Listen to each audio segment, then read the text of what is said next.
He went straight at Trump specifically.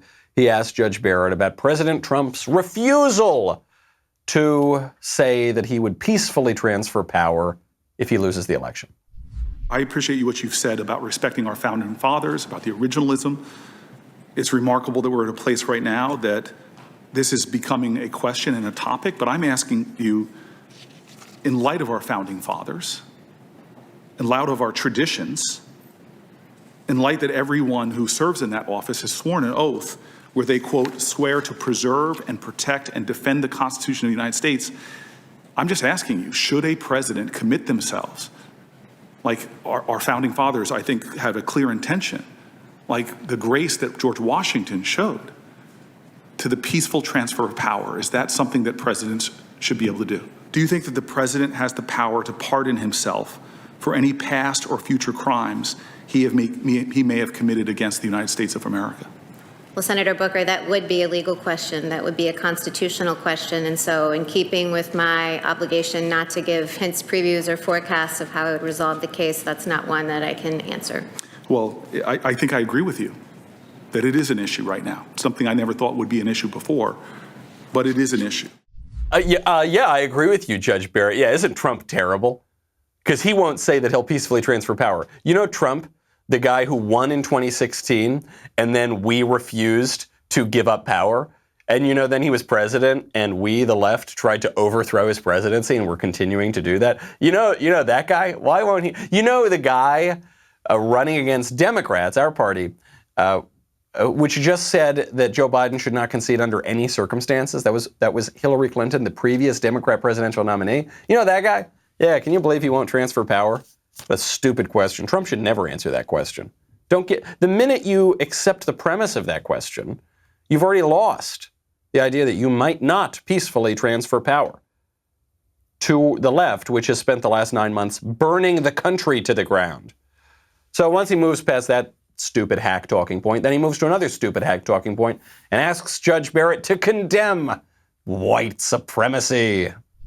I'm going to ask you some questions that if you had told me 5 years ago that would be questions asked at a Supreme Court nomination hearing, I would have thought they wouldn't be possible. But unfortunately, I think they're necessary to ask you. And I hope that you'll give me direct answers. The first one, you've already spoken towards issues of racism and how you deplore it. But I want to just ask you very simply, and I imagine you'll give me a very short, resolute answer. But you condemn white supremacy, correct? Yes.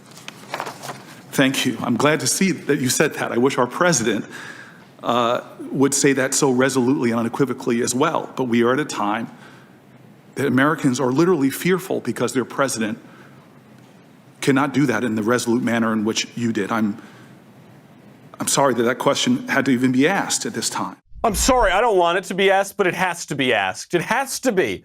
Judge Barrett, do you condemn the tooth fairy? Yes, Senator Booker. Okay, and Judge Barrett, I have to ask this because this is such a real live issue, not a completely fake, contrived issue. Do you condemn the Easter Bunny? Sure, Senator Booker, I condemn the Easter. Okay, I have to ask you that. I didn't know what your answer would be. Judge Barrett, who has 2 black kids that you adopted from Haiti, I didn't know your answer because Trump won't condemn that super real thing, that thing that's totally real, that millions of people support. You know, white supremacy, you know, that thing that's totally real. He just won't. He won't condemn it. Right, Mr. President? Racism is evil, and those who cause violence in its name are criminals and thugs, including the KKK, neo-Nazis, white supremacists, and other hate groups that are repugnant to everything we hold dear as Americans. And you had people, and I'm not talking about the neo-Nazis and the white nationalists, because they should be condemned totally. We are a nation founded on the truth that all of us are created equal. We are equal in the eyes of our Creator. We are equal under the law, and we are equal under our Constitution.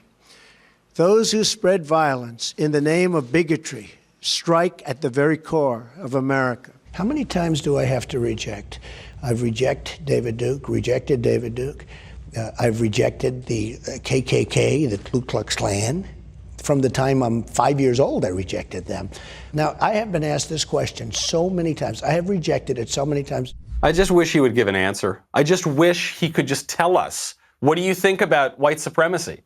You know, in this white supremacist country, that real thing? You know, what do you...